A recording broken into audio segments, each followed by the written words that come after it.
Hello, हम रमान उपमा अहाँ सब गोटा के प्रणाम आ स्वागत करै छी।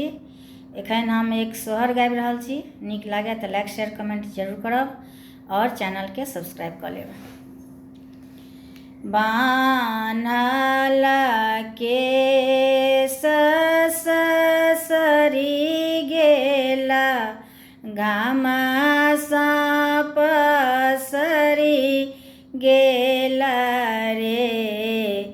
ललना रे हम धानी दरा देविया, कुल कियो नहीं जानल रे। बान्हल केश ससरी गेला, घामा साँप सरी गेला रे। ललना रे हम धानी दरा देविया, कुल कियो नहीं जानल रे। कहाँ गेली सासु मनाइना, ननदो चूल्हा छानी रे। ललना रे कहाँ गेली गोतनो परो, सीना दर्दो नहीं जानल रे। ललना रे कहाँ गेली गोतनो परो, सीना दर्दो नहीं जानल रे। कथी लाए बाबा बियाही देला, दुरागमन कराई देला रे। ललना रे रही ताहूँ बारी कुमारी,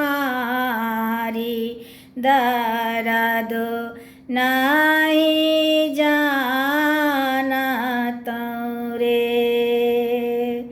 ललना रे रही ताहूँ बारी कुमारी, दर्दो नहीं जानत रे।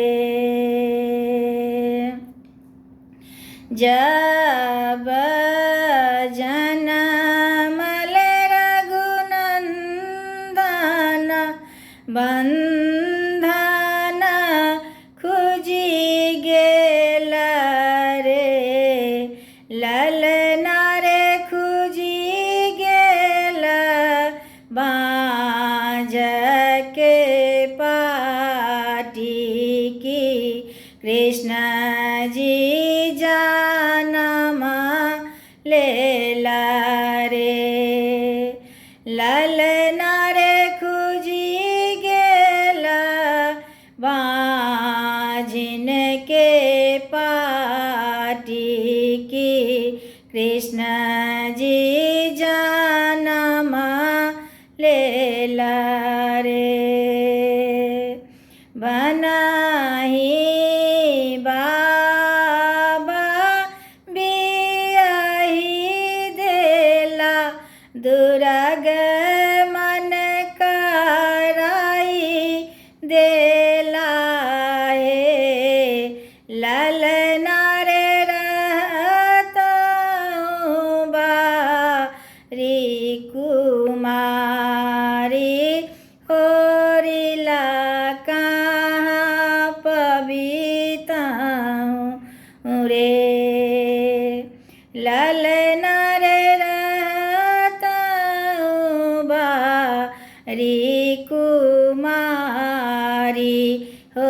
गोरिल्ला कहाँ पबीता हूँ रे।